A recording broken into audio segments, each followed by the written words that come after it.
the gods. I never actually speak about anything 5%er related because I'm the kind of person who likes to keep my philosophical beliefs to myself and to the people that share them with me. I don't like to offend people.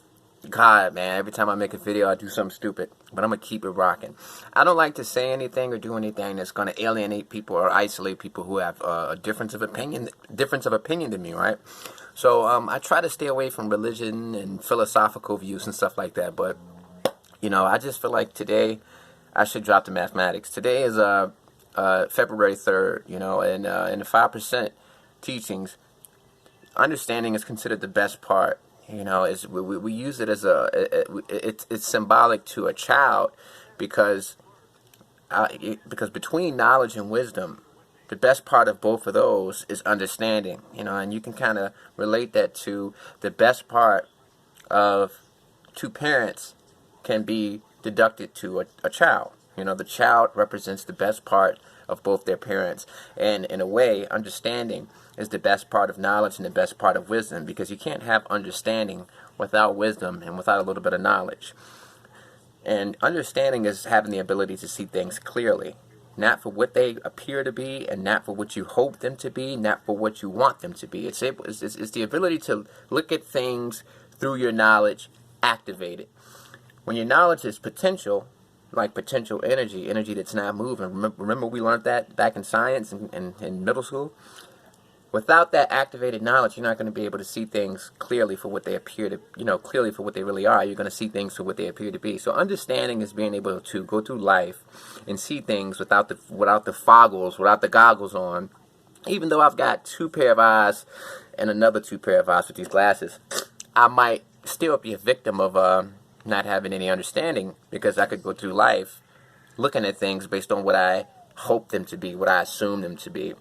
And that's not the best part. So I want to speak on something else. I want to speak on being a felon. I mean, this is something that affects a lot of colored people. As we all know, the prison industrial complex is disproportionately filled with us, blacks, Spanish people, whatever. I don't care if you're Dominican and black. I don't care if you're straight Dominican. I don't care if you're just straight Hispanic, Latino. I don't care if you're straight black, African, Samoan.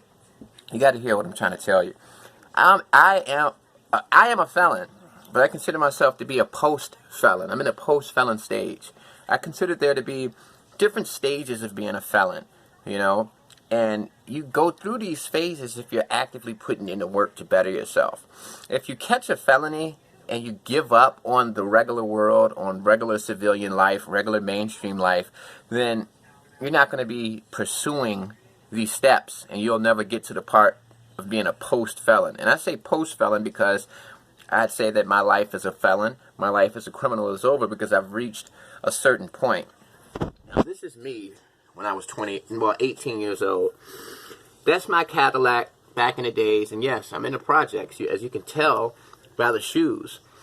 And that's my friend, and he had a white Cadillac, and we thought we were so cool because we were running through the projects in Cadillacs. Everybody we knew had a Cadillac, different types of Cadillacs, and we would come down deep. You can see that I'm parked the wrong way on the street because I felt like I ran this place. I mean, I didn't feel like I ran this place, but this was my spot. This is a huge project, by the way. We're just in one area. But I'm not a thug. I'm not a gangster or anything like that. I just fell into this thing of selling weed, and I just thought I liked it. You know, I was never mean. I was never aggressive. I was never, getting into altercations with people. I've always had guys like him to protect me and, kind of keep me away from that kind of stuff. I just like to sell weed because it gave me the opportunity to take care of my family, help my mother out, put groceries in the refrigerator and stuff like that. Now, that was then, okay? A couple of days ago, I received this, right? Commonwealth of Virginia, that's where I live. To all whom these presents, to all to whom these presents shall come. I have no idea. I guess that's some type of old language. All right. Benjamin Martin, Circuit Court, distribution of possession of marijuana with intent to distribute, forgiven. Drunk in public, forgiven. Possession of marijuana, forgiven. Possession of marijuana, forgiven. Possession of marijuana, forgiven. This is a paper saying that I've been forgiven and pardoned for all of the crimes that I've committed in my life. Starting in 2009 is when I entered the court system and started committing crimes. From 2009 to 2012, I got caught every single year for something. And the last time I got in trouble was 2015 for being drunk in public.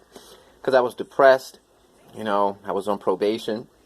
And I just was depressed at that particular point in time because I was, you know, adjusting to life as a felon. I got convicted with a felony in 2013. And I was drinking beer on my porch. And I never drank. And these cops told me to go in the house. And I was at that point in time, I was angry with the police. And I told them, hey, F you. And they locked me up for drunk in public. But I've been forgiven for that. So what I want to discuss now is how do you move forward being a felon? Well, first of all, I can't tell you how to go down your particular life journey. All I can do is give you advice about how I did mine. Okay, first of all, you've got to understand one thing. You can't commit crimes. You can't get in trouble for crimes anymore. See, I slipped up. I got in trouble for being drunk in public in 2015. So if I didn't get in trouble for that, it would have been since 2012 since I had last got in trouble with the felony, right? So I would have had a clean streak. But because I got in trouble and bumped up and messed up, it messed my streak up. But now it's been 7 years since 2015, so it's all good. But I wish that never happened. But anyway, you can't do that. You can't be like me. You got to make sure that the year you get convicted of your felony is the last time you ever enter the court system, unless it's like a traffic ticket or something. You have to commit to that. That's what I did. It was easy for me because being a felon depressed me so much, and I was so afraid to be a double felon, triple felon, or be one of those recidivism cases. And secondly, what you got to do is you've got to understand that your life is going to be stagnant for a while. You're not going to be able to really do much, you know, because you're going to get rejected, and you have to allow some time to go by so that people can kind of give you a easier time. You know, you've got to understand that 7 years has to go by before people are going to really start treating you any differently. And even after 7 years, when you apply for a job, they're still going to ask you to write an essay to the corporate office explaining why you caught the felony and whatever. Me, I got lucky. All of my charges are for possession of marijuana, and my state just recreationally legalized marijuana, and they're actually deleting and getting rid of any marijuana charges. So now my record is only possession with intent to distribute marijuana and drunk in public. And I've been, you know, and either way I've been pardoned for every single charge I've ever caught in my life. But what I'm trying to tell you is, you have to basically have the mentality of, okay, I've got goals. You should still connect with your goals. Still write down what your goals are and still pursue your goals. But if you can't accomplish them, if obstacles come in your way, you have to understand that there's going to be a couple of year period where things are not going to really go the way that you want them to go. I'm not saying that this is an absolute thing, but you have to prepare for that. You have to, because for me, for a good 7 or 8 years, I didn't accomplish anything. I was just basically existing, working, saving money. It was still productive because I was saving money. I was contributing to my household. But as far as evolving past that level, I realized that, hey, it's going to take about 7 or 8 years for me to really, really get past this process of just check to check. You know what I mean? But I was still productive. Don't get me wrong from what I'm saying. You're going to be making money. You're going to be saving money. You're going to be helping your household. But what I'm saying is, if you feel like, hey, I'm stuck at this particular level and I want to get to that level, it might not happen because your background is going to prevent that from happening. Okay?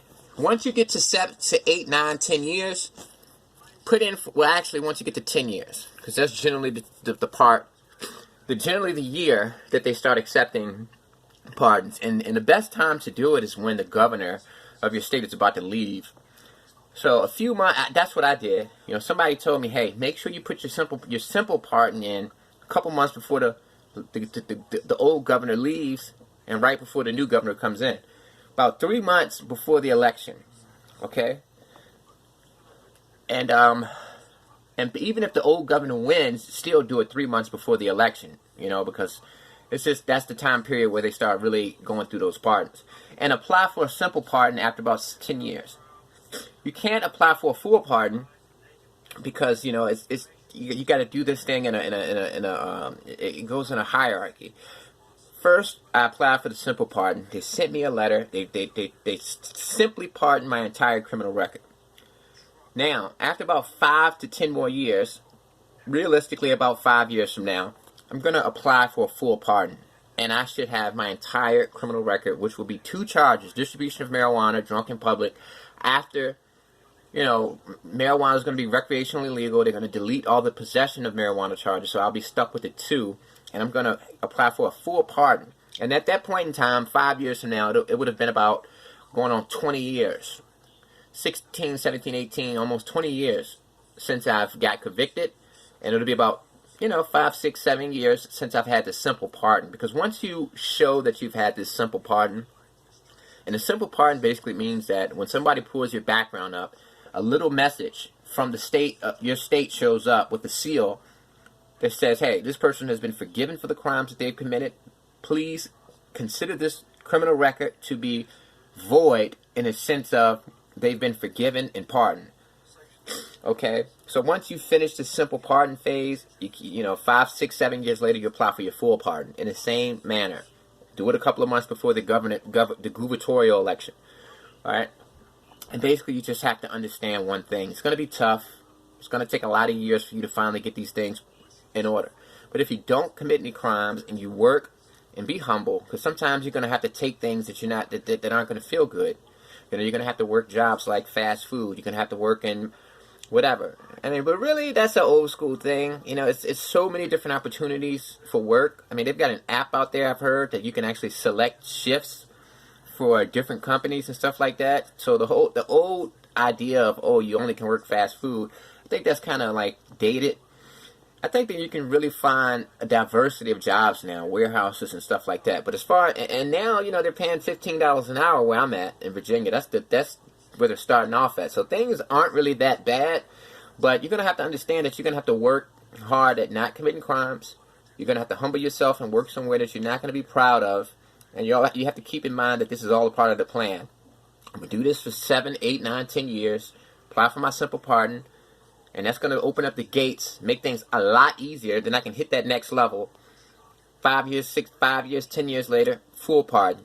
Then I'm back in the game, And try not to have any children, I mean, I can't tell you what to do as far as children, but, it's just, hey, if you're in a position where you can't financially take care of yourself or you're living paycheck to paycheck, I understand that sometimes having a child comes with a certain amount of benefits and stuff like that, but I don't know. Do what you want to do, but I would say that you need to get you together first. Once you go through this process that I'm explaining to you, then you can do what you want to do in terms of that. But good luck, and just understand it can be done. I've done it. I'm a convicted felon, and I'm going through this process. It sounds like it's going to take a lot of time, but I'm 31 years old, and I'm there. Good luck to you. Much love.